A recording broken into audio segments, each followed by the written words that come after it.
साथियों, आप सभी का इस प्लेटफॉर्म पर स्वागत है। यहाँ पर हम लोग आगामी आरओ एआरओ की जो प्रारंभिक परीक्षा होनी है उसके लिए टेस्ट देख रहे हैं। और यह जो हम लोग टेस्ट आज देखेंगे यह मेक आईएएस कोचिंग संस्था के द्वारा जो टेस्ट सीरीज कराई गई है उसी में से एक टेस्ट को यहाँ पर कंप्लीट करेंगे। इसमें कुल 60 प्रश्न हैं जिसमें जीएस और आपके हिंदी के दोनों के प्रश्नों को शामिल किया गया है। तो इन 60 प्रश्नों को पूरी व्याख्या के साथ इस वीडियो में हम लोग देखेंगे। तो चलिए प्रारंभ करते हैं। पहला प्रश्न है कि सिंधु घाटी सभ्यता के विस्तार के संदर्भ में दो सूचियां दी गई हैं, इन्हें सुमेलित करना है। तो सिंधु घाटी सभ्यता का सबसे पूर्वी स्थल है वो कौन सा है? वो है आलमगीरपुर। ठीक है, तो ए को 3 से मिलाइए। पश्चिम का सबसे पश्चिमी हिस्सा कौन सा है? शुद्ध का गेंगडोर है, तो 1 से मिलाइए। सबसे उत्तर में यदि आप बात करें तो मांडा है, सबसे उत्तर में मांडा है। और सबसे दक्षिण में यदि बात करेंगे तो दैमाबाद है। 4 से 3, 1, 2, 4 ए ऑप्शन हो जाएगा। थोड़ा इसका स्पष्टीकरण देखें या व्याख्या देखें तो हड़प्पा सभ्यता भारत भूमि पर लगभग 13 लाख वर्ग किलोमीटर के क्षेत्रफल में त्रिभुजाकार स्वरूप में फैली हुई है। यह उत्तर में मांडा अर्थात जम्मू कश्मीर तक तथा दक्षिण में दैमाबाद जो कि महाराष्ट्र के प्रवरा नदी के तट पर है, तथा पूर्व में आलमगीरपुर जो कि उत्तर प्रदेश में हिंडन नदी के तट पर है, और पश्चिम में शुद्ध कांगेडोर जो कि पाकिस्तान में दास्त नदी तक है फैली हुई थी। आगे बढ़ते हैं। नीचे दो वक्तव्य दिए गए। कथन कांड का प्रश्न है, बताना है कथन कांड का प्रश्न है इसमें कौन सा सत्य है। देखिए, पहला है आपका कि सैंधो सभ्यता की सबसे महत्वपूर्ण विशेषता इसकी नगर नियोजन प्रणाली थी। कथन सही है। कारण, सैंधो सभ्यता एक नगरीय सभ्यता थी। कथन कारण दोनों ही सत्य हैं और व्याख्या भी कर रहा है, इसलिए बी ऑप्शन हो जाएगा, बी ऑप्शन। आगे बढ़ते हैं। लोथल के संदर्भ में निम्नलिखित कथनों पर विचार कीजिए। दो कथन दिए गए हैं, बताना इनमें से कौन सा या से कथन सही है। तो पहला कथन है आपका कि यह एक प्रमुख नवपाषाण कालीन स्थल है, नहीं हड़प्पा कालीन स्थल है, तो पहला कथन गलत है। दूसरा, यहाँ से युगल समाधियों के साक्ष्य प्राप्त हुए हैं, ये कथन आपका सही है। तो यहाँ पर बी ऑप्शन जो है वो सही हो जाएगा। देखिए, लोथल गुजरात में है, यह सिंधु घाटी सभ्यता का स्थल है। यहाँ से गोदीवाड़ा अर्थात बंदरगाह या डॉकयार्ड, फारस की मोहरे, धान एवं बाजरा, पक्के रंगों से रंगा पात्र और 3 युगल समाधियों के साक्ष्य प्राप्त हुए हैं। यह स्त्री पुरुष समाधान के साक्ष्य भी यहीं से प्राप्त हुए हैं। यहाँ से आटा पीसने के 2 पार्ट मिले हैं जो सिंधु घाटी सभ्यता में एक पात्र उदाहरण। ध्यान रखिएगा, आटा पीसने के 2 पार्ट कहाँ मिले हैं? लोथल में मिले हैं। सिंधु सभ्यता के संदर्भ में R37 क्या है? R37 जो है एक कब्रगाह है। क्या है? यह एक कब्रगाह है, याद रखिएगा। यह रावी नदी के किनारे स्थित है। इसके उत्खननकर्ता दयाराम शाहनी है। यहाँ से अन्नागार, कब्रिस्तान R37, तो जो कब्रिस्तान है उसका नाम है R37। श्रमिक आवास, धोती पहने मूर्ति, स्त्री गर्भ से निकला हुआ पौधा, ईंटों के वक्राकार चबूतरे, कांसे का एका व दर्पण और सर्वाधिक अभिलेखयुक्त मोहरें प्राप्त हुई हैं। यहाँ पर मोहरों पर एक श्रृंगी पशुओं के चित्र अंकित हैं। आगे बात करते हैं। अगला प्रश्न है, यह पंजाब में स्थित सिंधु घाटी सभ्यता का स्थल है। यह जो है पंजाब में स्थित सिंधु घाटी सभ्यता का स्थल है। यहाँ से संस्कृत के 5 चरण प्राप्त हुए हैं। सभ्यता के 5 चरण प्राप्त होते हैं। यहाँ से तांबे की कुल्हाड़ी एवं एक कब्रगाह में आदमी के साथ कुत्ते को दफनाने के साक्ष्य मिले हैं। उपर्युक्त वर्णित सिंधु सभ्यता स्थल कौन सा है? तो ये पूरा जो व्याख्या की गई है या वर्णन है वो रोपण के बारे में। कहाँ के बारे में? रोपण के बारे में। रोपण कहाँ पे है? पंजाब में। तो पंजाब में स्थित सिंधु घाटी सभ्यता का स्थल है रोपण। यहाँ से संस्कृत के 5 चरण प्राप्त हुए हैं। आगे बात करते हैं। इसका शाब्दिक अर्थ होता है काली रंग की चूड़ियाँ। यह सैंधो नगर राजस्थान के हनुमानगढ़ जिले में घग्गर नदी के किनारे स्थित है। यहाँ के भवनों का निर्माण कच्ची ईंटों द्वारा किया हुआ था। उपयुक्त वर्णित सिंधु सभ्यता स्थल कौन सा है? तो यह है कालीबंगा। कालीबंगा राजस्थान में है, तो डी ऑप्शन। कालीबंगा का शाब्दिक अर्थ होता है काली रंग की चूड़ियाँ। देखिए, यहाँ के भवनों का निर्माण कच्ची ईंटों द्वारा हुआ है तथा यहाँ से अलंकृत ईंटों के साक्ष्य मिले हैं। यहाँ से हल के निशान, जुते हुए खेत, अग्रिवेदिका, सेलखंडी तथा मिट्टी की मोहर एवं मृद भांड आदि प्राप्त हुए हैं। आगे बढ़ते हैं। शुद्ध कांगेडोर के संदर्भ में निम्नलिखित कथनों पर विचार कीजिए। 2 कथन दिए गए हैं, बताना इनमें से कौन सा या से कथन जो है वो सत्य है। यह सिंधु सभ्यता का शुद्ध कांगेडोर, यह सिंधु सभ्यता का दक्षिण में अंतिम बिंदु है, नहीं, यह पश्चिमी बिंदु है। ठीक है, यह क्या है? पश्चिमी बिंदु है, तो ये गलत हो गया। यहाँ से एक किले का साक्ष्य मिला जिसके चारों ओर रक्षा प्राचीर निर्मित थी, ये कथन सही, इसलिए डी ऑप्शन केवल 2 यहाँ पर सही है। देखिए, सैंधो सभ्यता का यह सुदूर पश्चिमी स्थल पाकिस्तान के बलूचिस्तान प्रांत में स्थित है। यह सिंधु सभ्यता का पश्चिम में अंतिम बिंदु है। यहाँ से एक किले का साक्ष्य मिला है जिसके चारों ओर रक्षा प्राचीर निर्मित थी। अगला है, निम्नलिखित में से किस सिंधु सभ्यता स्थल से अग्रवेदिका, लाजवर्द, मन के हल की आकृति आदि साक्ष्य मिले हैं? तो ये मिला है वनवाली। वनवाली कहाँ पे है? हरियाणा में। यह हरियाणा के हिसार जिले में स्थित है। इस स्थल से कालीबंगा की तरह हड़प्पा पूर्व और हड़प्पा कालीन दोनों संस्कृतियों के अवशेष मिले हैं। यहाँ से अग्रवेदिया, लाजवर्द, मन के हल की आकृति आदि साक्ष्य मिले हैं। अगला है, निम्नलिखित में से किस सिंधु सभ्यता स्थल से अलंकृत ईंटों के साक्ष्य मिले हैं? तो अलंकृत ईंटों के साक्ष्य जो हैं वो कालीबंगा से मिले हैं। कहाँ से मिले हैं? कालीबंगा से मिले हैं। कालीबंगा कहाँ है? यह सिंधु नगर राजस्थान के हनुमानगढ़ जिले में घग्गर नदी के किनारे स्थित है। आगे बात करते हैं, निम्नलिखित में से किस स्थान का अर्थ है मुर्दों का घर होता है? मुर्दों का घर, तो जो लोथल है, लोथल का अर्थ होता है मुर्दों का घर, और मोहनजोदाड़ो का अर्थ होता है मृतकों का टीला। ध्यान रखिएगा, मुर्दों का घर लोथल है, जबकि मृतकों का टीला मोहनजोदाड़ो है।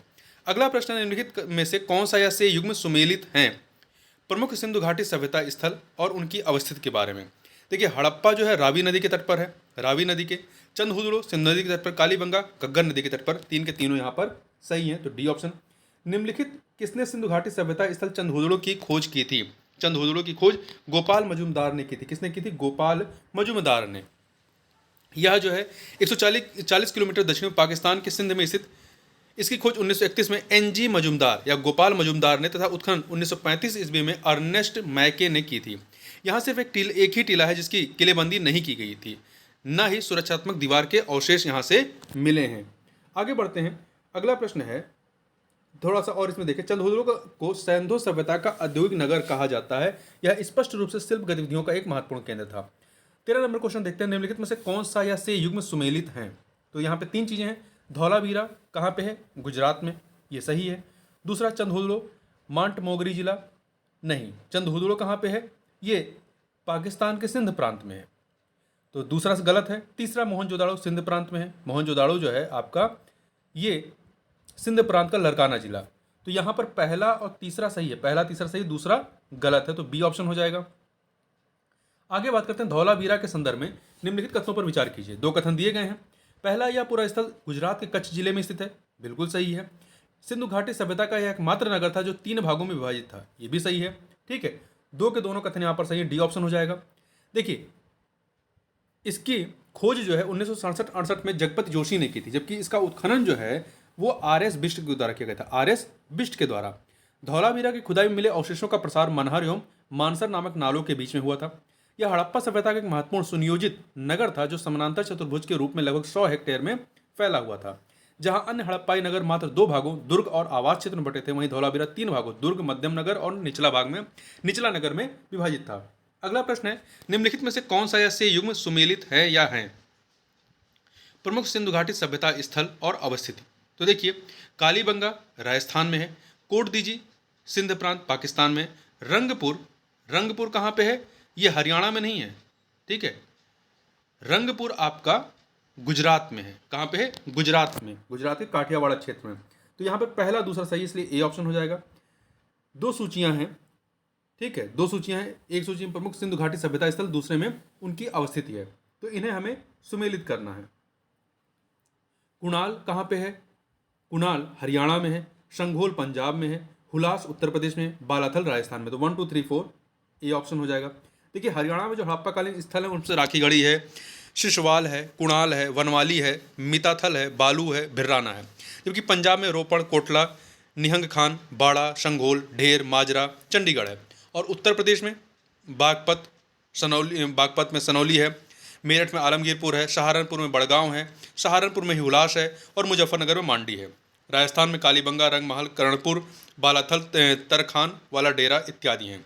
आगे बढ़ते हैं, 2 सूचियां दी गई हैं। उत्तर प्रदेश के प्रमुख सिंधु घाटी सभ्यता स्थल को किस जिले से संबंधित, इन्हें हमें सुमेलित करना है। सनौली आपका बागपत से संबंधित, सनौली बागपत, तो इसको 3 से मिलाइए। बड़गांव कहाँ पे? बड़गांव सहारनपुर में, 2 से मिला दीजिए। मांडी आपका मुजफ्फरनगर में, 1 से मिलाइए। आलमगीरपुर जो है आपका मेरठ में है, तो 4 से मिला दीजिए। तो 3 2 1 4 अर्थात बी ऑप्शन हो जाएगा। आगे बढ़ते हैं, क्वेश्चन नंबर 18, सिंधु घाटी सभ्यता स्थल और उनकी अवस्थित किस नदी के किनारे है? रोपड़ जो है, रोपड़ सतलज नदी के किनारे है, सतलज के, तो 4 से मिलाइए। लोथल भोगवा के किनारे है, 3 से मिला दीजिए। आलमगीरपुर जो है हिंडन नदी के किनारे है, तो 2 से मिला दीजिए। वनवाली जो है, वनवाली ये आपका रंगोई नदी के किनारे है, 1 से मिला दीजिए। तो 4 3 2 1 अर्थात डी ऑप्शन। सिंधु सभ्यता स्थल कुतांशी कहाँ स्थित है? सिंधु सभ्यता स्थल कुतांशी जो है आपका पंजाब में स्थित है। कहाँ पर है? नहीं नहीं नहीं, गड़बड़ है। कुतांशी जो है पंजाब में नहीं है, गुजरात में। कहाँ पे है? गुजरात में, सी ऑप्शन। गुजरात के राजकोट जिले में स्थित इस पुरास्थल का उत्खनन M.K. धावलीकर, M.R.R. रावल तथा Y.M. चित्तलवास ने करवाया था।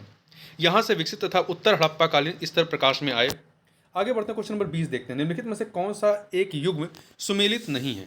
सिंधु सभ्यता स्थल और प्राप्त साक्ष्य। तो देखिए, हड़प्पा से नरबली के संकेत वाली मोहरें मिली हैं। मोहनजोदाड़ो से यूनिकॉर्न प्रतीक वाले 2 चांदी की मोहरें मिली हैं। कालीबंगा से नेवले की पाषाण मूर्ति नहीं, नेवले की पाषाण मूर्ति जो है कालीबंगा से नहीं बल्कि धौलावीरा से मिली है। ध्यान रखिएगा, नेवले की पाषाण मूर्ति जो है पाषाण मूर्ति वो धौलावीरा से मिली है और कालीबंगा से युग्म समाधान व प्रतीकात्मक समाधान के साक्ष्य मिले हैं।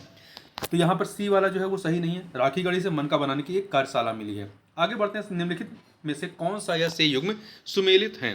प्रमुख सिंधु घाटी सभ्यता स्थल और उनकी अवस्थिति। देखिए, शुद्ध कोंगडोर ये पाकिस्तान के बलूचिस्तान प्रांत में है। कोट दीजी पाकिस्तान के सिंध प्रांत में। डेरा इस्माइल खां पाकिस्तान के पंजाब प्रांत में। 3 के तीनों सही हैं, इसलिए डी ऑप्शन। सिंधु सभ्यता के संदर्भ में निम्नलिखित में से कौन सा सा या से युग्म सुमेलित है? आयातित वस्तु और स्थान। सोना दक्षिण भारत से आयातित होता था, अफगानिस्तान, ईरान या दक्षिण भारत से। तांबा खेतड़ी राजस्थान में या बलूचिस्तान से। कीमती पत्थर जो है बलूचिस्तान और राजस्थान से आता था, ना कि हरियाणा से। तो यहाँ पर पहला और दूसरा ही सही है, तीसरा सही नहीं है, तो इसलिए ए ऑप्शन हो जाएगा। आगे बढ़ते हैं, नीचे 2 वक्तव्य दिए हैं। कथन कांड का प्रश्न है। तो कथन दिया गया है कि सिंधु घाटी सभ्यता में समाज में वर्ग विभाजन विद्यमान था। बिल्कुल, इस सभ्यता के लोग समाज और निरामिष दोनों प्रकार का भोजन करते थे। ये भी सही है, परंतु व्याख्या नहीं कर रहा है ये, तो बी ऑप्शन हो जाएगा। थोड़ा सा इसके बारे में पढ़ते हैं। सिंधु सभ्यता के विभिन्न स्थलों में पाए गए पुरावशेषों के आधार पर इस सभ्यता के सामाजिक जीवन, रहन सहन आदि के बारे में कुछ अनुमान लगाया जा सकता है। भवनों के आकार, प्रकार एवं आर्थिक विषमता के आधार पर लगता है कि विश्व की अन्य सभ्यताओं की भांति हड़प्पाई समाज भी वर्ग विभेद पर आधारित था। उच्च वर्ग के लोग मूल्यवान धातु पत्थरों के आभूषण प्रयोग करते थे, जबकि निम्न वर्गीय लोगों के आभूषण मिट्टी, सीप एवं घोंघे के होते थे। विशाल भवनों के निकट मिलने वाले छोटे आवासों से स्पष्ट है कि समाज में वर्ग विभाजन विद्यमान था। इस सभ्यता के लोग सामिस एवं निरामिष दोनों प्रकार का भोजन करते थे। वे भोजन के रूप में गेहूं, जौ, खजूर एवं भेड़, शुअर, मछली के मांस खाते थे और मिट्टी एवं धातु के बने कलश, थाली, कटोरे, तस्तरी, गिलास एवं चम्मच का प्रयोग करते थे। आगे बढ़ते हैं, सिंधु सभ्यता के संदर्भ में निम्नलिखित में से कौन सा या से युग्म सुमेलित है? आयातित वस्तु और स्थान। चांदी आपका ईरान और मेसोपोटामिया से सही है। फिरोजा ईरान से सही है। लाजवर्द मणि बदखशा से, ये भी सही है। और सेलखंडी ईरान से सेलखंडी व्यक्ति। तो 1 2 3 डी ऑप्शन। अगला है, सिंधु घाटी सभ्यता के संदर्भ में निम्नलिखित कथनों पर विचार कीजिए। 2 कथन दिए गए हैं, बताना कौन सही। पहला, इस सभ्यता की सर्वश्रेष्ठ विशेषता योजनाबद्ध नगरों एवं भवनों का निर्माण था। सही है। इस सभ्यता से कच्चे, पक्के, छोटे, बड़े सभी प्रकार के भवनों के अवशेष मिले। 2 के दोनों कथन यहाँ पर सही हैं। ठीक है, तो यहाँ पर डी ऑप्शन। सिंधु सभ्यता के संदर्भ में निम्नलिखित कथनों पर विचार कीजिए। 2 कथन दिए गए हैं, 2 कथन है, बताना इनमें से कौन सा या से सही है। तो पहला है, सिंधु घाटी सभ्यता के निवासी भवन निर्माण हेतु केवल पक्की ईंटों का प्रयोग करते थे, कच्ची ईंटों का भी प्रयोग करते थे। गलत हो गया ये। सिंधु घाटी सभ्यता के निवासी केवल वर्गाकार ईंटों का प्रयोग करते थे, नहीं, ये भी गलत है। ईंटों का आकार भिन्न भिन्न था, जिससे यह अनुमान लगाया जा सकता है कि इस काल में ईंट निर्माण निश्चिंतता एक उद्योग के रूप में ले चुका था। तो यहाँ पर 2 के दोनों कथन गलत है। आगे बढ़ते हैं, सिंधु सभ्यता के संदर्भ में निम्नलिखित कथनों पर विचार कीजिए। 2 कथन दिए गए हैं। पहला, इस काल में अस्थियों का प्रयोग आभूषण बनाने में भी किया जाता था। इस काल में अस्थियों का प्रयोग आभूषण बनाने में भी किया जाता था, तो ये आपका सही है।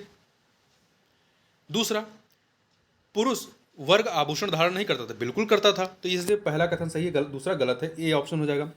देखिए, इस सभ्यता में आभूषणों का प्रयोग स्त्री एवं पुरुष दोनों के द्वारा ही समान रूप से किया जाता था। इस सभ्यता के निवासियों द्वारा सोना, तांबा, चांदी, कोढ़ी, सीप तथा हड्डियां और कीमती पत्थरों का भी उपयोग आभूषण बनाने के लिए किया जाता था। कंठहार, भुजबंद, अंगूठी, बूंदे, चूड़ियां, कमरबंद या तगड़ी प्रकार आभूषण थे, जिनका उपयोग स्त्री और पुरुष दोनों के द्वारा किया जाता था। अगला, सिंधु सभ्यता के संदर्भ में निम्नलिखित कथनों पर विचार कीजिए। 2 कथन दिए गए हैं, बताना इनमें से कौन सा या से सही है। शव विसर्जन प्रणाली के संबंध में उत्खननों से पता चलता है कि हड़प्पाई लोग अपने मृतकों को केवल जलाते थे नहीं, जलाते भी थे, दफना भी देते थे। कई तरीके से मतलब अंतिम क्रिया की जाती थी। दूसरा, पूरा स्थल सुरकोटदा से अंडाकार समाधान के अवशेष मिले हैं, ये कथन सही है। तो पहला गलत, दूसरा सही, इसलिए बी ऑप्शन हो जाएगा। अगला है, देखिए, सिंधु सभ्यता के संदर्भ में निम्नलिखित कथनों पर विचार कीजिए। दो कथन दिए गए हैं, बताना है इनमें से कौन सा या से सही है। इस काल में घरों में उपयोग किए जाने वाले बर्तनों का कांसे के बने होने का कोई साक्ष्य नहीं मिला है।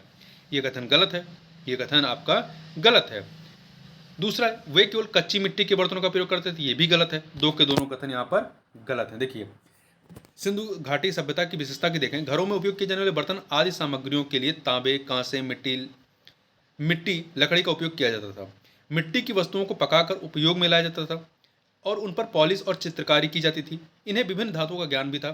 सिंधु घाटी सभ्यता के लोगों जैसे कि सोना, चांदी, तांबा, कांसा, टीन, शीशा, लोहे का ज्ञान नहीं था। अगला है, निम्नलिखित में से कौन सा या से लक्षण सिंधु सभ्यता के लोगों का सही चित्रण करता है या करते हैं। पहला, उनके विशाल महल और मंदिर होते थे, ये गलत है। वे देवी और देवताओं दोनों की पूजा करते थे, ये कथन सही है। वे युद्ध में घोड़ों द्वारा खींचे गए रथों का प्रयोग करते थे, ये गलत है। केवल यहाँ पे दूसरा कथन सही है, क्योंकि देखिए, इस काल में पशुपति, शिव तथा लिंग की पूजा, मातृ देवी इत्यादि की पूजा पद्धति दिखाई पड़ती है, इसके साक्ष्य मिलते हैं। सिंधु सभ्यता के संदर्भ में निम्नलिखित कथनों पर विचार कीजिए। दो कथन दिए गए हैं, बताना इनमें से कौन सा या से सही है। पहला, इस काल में धातु मुद्रा का प्रयोग भी होता था, ये कथन सही नहीं है। दजला फरात नदियों की भूमि वाले क्षेत्र से हड़प्पा वासियों के वाणिज्यिक संबंध थे, ये कथन आपका सही है, तो बी ऑप्शन, मतलब केवल दूसरा सही, इसलिए ए ऑप्शन। अनगिनत संख्या में मिली मुहरें, एक समान लीप, वजन और मापन की विधियों से सिंधु घाटी सभ्यता के लोगों के जीवन में व्यापार के महत्व के बारे में पता चलता है। हड़प्पाई लोग पत्थर, धातुओं, शीप या शंख का व्यापार करते थे। धातु मुद्रा का प्रयोग नहीं होता था। व्यापार की वस्तु विनिमय प्रणाली मौजूद थी। उन्होंने उत्तरी अफगानिस्तान में अपनी व्यापारिक बस्तियां स्थापित की थी, जहां से प्रमाणिक रूप से मध्य एशिया से सुगम व्यापार होता था। दजला फरात नदियों की भूमि वाले क्षेत्र से हड़प्पा वासियों के वाणिज्यिक संबंध थे। हड़प्पाई प्राचीन लैपिस लाजुली मार्ग से व्यापार करते थे, जो संभवतः उच्च लोगों की सामाजिक पृष्ठभूमि से संबंधित था। अगला प्रश्न है, 32 नंबर क्वेश्चन है। दो कथन दिए गए, कथन कांड का प्रश्न है। कथन है कि कथन दिया गया है कि सिंधु सभ्यता वासी धातु कर्म से परिचित है, सही है। कारण, सिंधु घाटी सभ्यता स्थल मोहनजोदाड़ो की खुदाई के दौरान पुरातत्वविदों को काशी की नर्तकी की मूर्ति मिली है, तो इससे पता चलता है ना कि उन्हें धातु कर्म के बारे में परिचय था, तभी तो उन्होंने मूर्ति बना ली। तो कथन कारण सही है और स्पष्टीकरण भी दे रहा है, इसलिए सी ऑप्शन हो जाएगा। आगे बढ़ते हैं। हड़प्पा कालीन स्थलों में अभी तक किस धातु की प्राप्ति नहीं हुई है, तो लोहे की प्राप्ति यहाँ पर अभी तक नहीं हुई है। हाथी दांत का पैमाना हड़प्पा सभ्यता के किस स्थल से मिला है, तो ये लोथल से मिला है। हाथी दांत का पैमाना लोथल से मिला है। लोथल कहाँ पे है, गुजरात में। सिंधु सभ्यता के संदर्भ में निम्नलिखित कथनों पर विचार कीजिए। दो कथन दिए गए हैं, बताना इनमें से कौन सा या से सही है।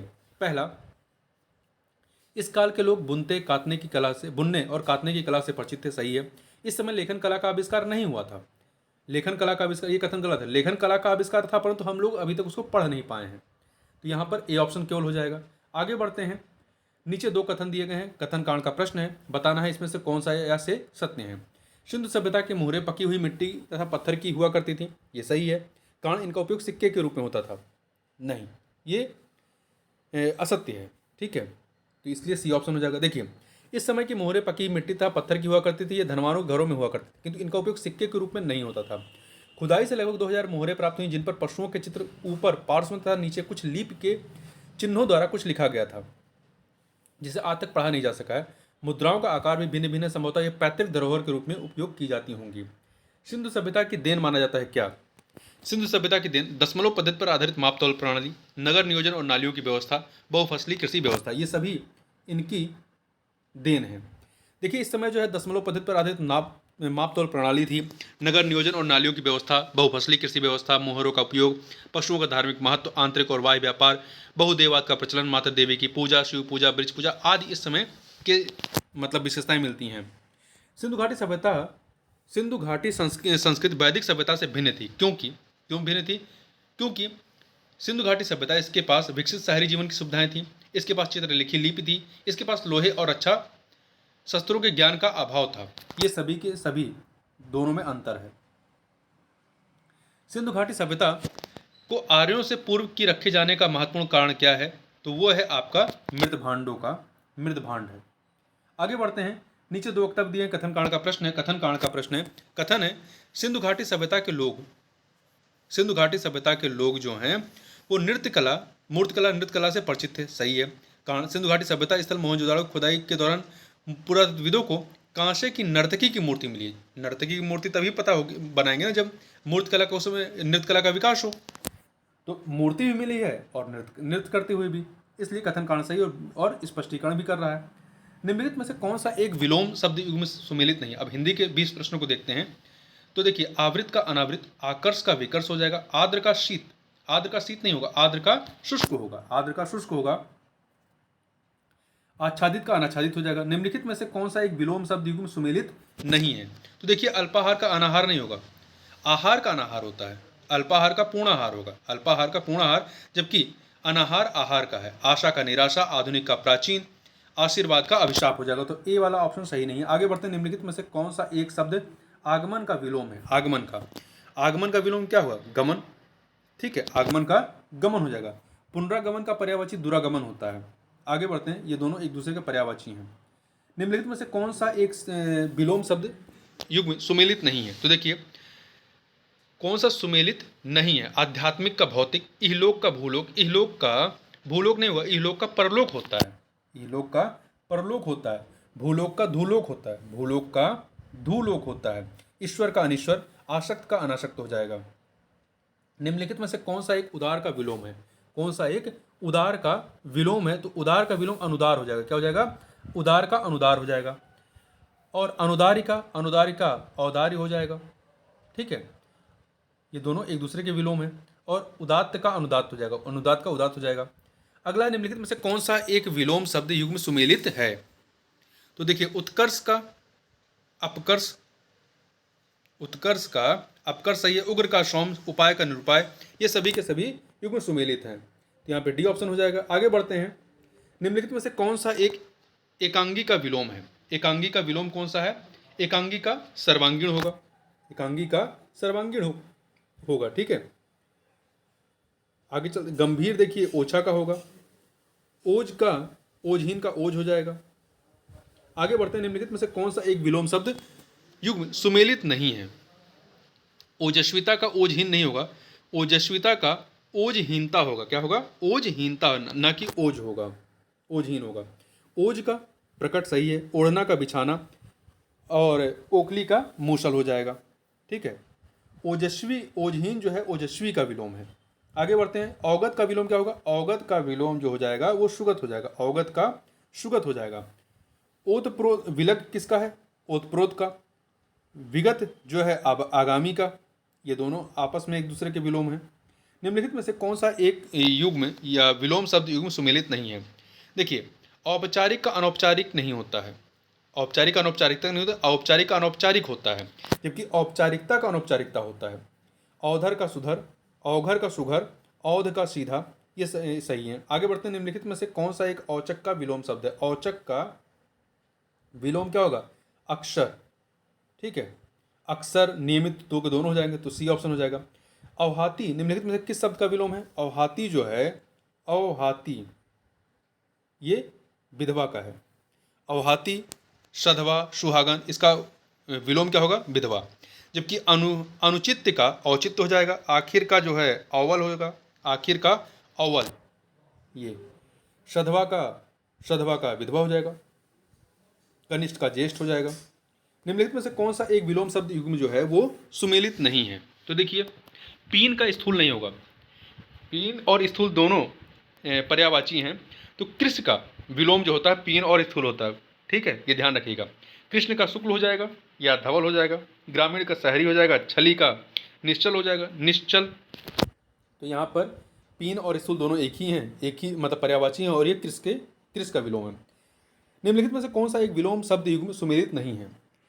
तो देखिए, छूत का छूत, जल का नभ नहीं होता, जल का थल होता है, जल का थल होता है, और नभ का धरा होता है, नभ का धरा होता है। जन्म का मृत्यु, जंगली का पालतू। निम्नलिखित में से कौन सा एक विलोम शब्द युग में सुमेलित नहीं है। तो देखिए, दयालु का निर्दयी, धीर का ललित नहीं होगा, धीर का अधीर होगा, धीर का अधीर होगा। ठीक है, जबकि ललित का कुरूप होगा, नक का शिक हो जाएगा। आगे बढ़ते हैं।